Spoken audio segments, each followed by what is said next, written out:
अनंत कुमार जो बहुत ही प्रसिद्ध शायर थे, उनकी एक रचना है, एक पंक्ति, हंगामा खड़ा करना मेरा मकसद नहीं, मेरी तो फितरत है कि ये तस्वीर और तकदीर बदलनी चाहिए। राहुल गांधी जी ने इसको थोड़ा दूसरे प्रकार से समझ लिया है।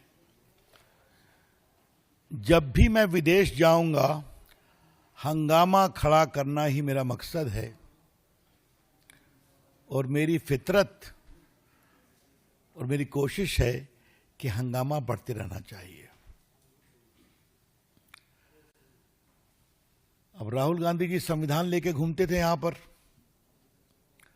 संविधान कितना समझते थे, इस पर चर्चा हो सकती है।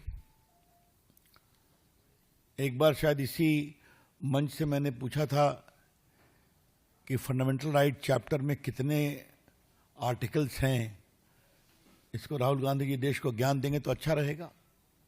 चलिए, अलग विषय है।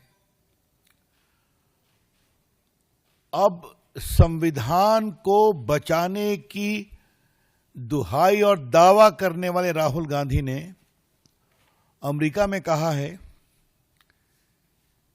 कि हम आरक्षण खत्म कर देंगे जब स्थितियां बनेंगी।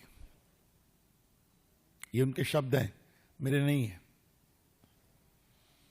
When the conditions so warrant of fairness, we will scrap reservation.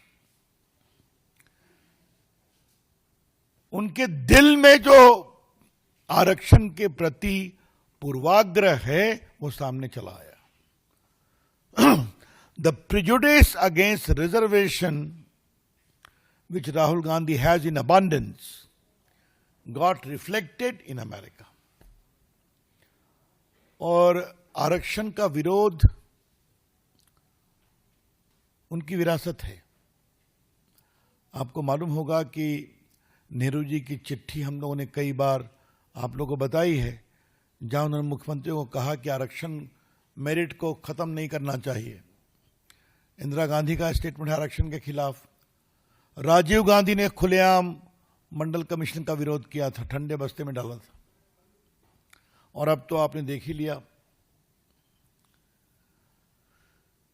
जिस भारत के संविधान को बचाने की बात राहुल गांधी कर रहे हैं, लाल किताब लेके घूमते हैं, उस संविधान के साथ सबसे बड़ा छलावा और धोखा राहुल गांधी कर रहे हैं। ये आरक्षण का अधिकार बाबा साहब अंबेडकर की कोशिश से मिला, जिसमें जरा काइंडली प्लीज पीछे, जिसमें यह अधिकार दिया गया schedule caste, schedule tribe, OBC, अति पिछड़े, इन सबों को शिक्षा में, नौकरी में आदि में। और आपको पता है कि शेड्यूल कास्ट और शेड्यूल ट्राइब को विधानसभा और लोकसभा में भी आरक्षण दिया गया। इस टिप्पणी का क्या मतलब है राहुल गांधी, हम जानना चाहते हैं। ये कोई ऑफ द कफ कमेंट नहीं है। वो अमेरिका के एक यूनिवर्सिटी में सवाल जवाब दे रहे हैं। अमेरिका गए हैं, हिंदुस्तान में किसी टोले में भाषण नहीं दे रहे हैं। एक बड़े नामी गिरामी एंकर उनसे सवाल पूछ रहे हैं। तो ये सोची समझी रणनीति है, षड्यंत्र है कि हम अवसर मिलते ही आरक्षण को खत्म करेंगे। अगर आप ये वीडियो YouTube पर देख रहे हैं तो हमारे चैनल को सब्सक्राइब करें और बेल आइकन को दबाना ना भूलें। अगर आप Facebook पर ये वीडियो देख रहे हैं तो हमारे पेज को लाइक करें।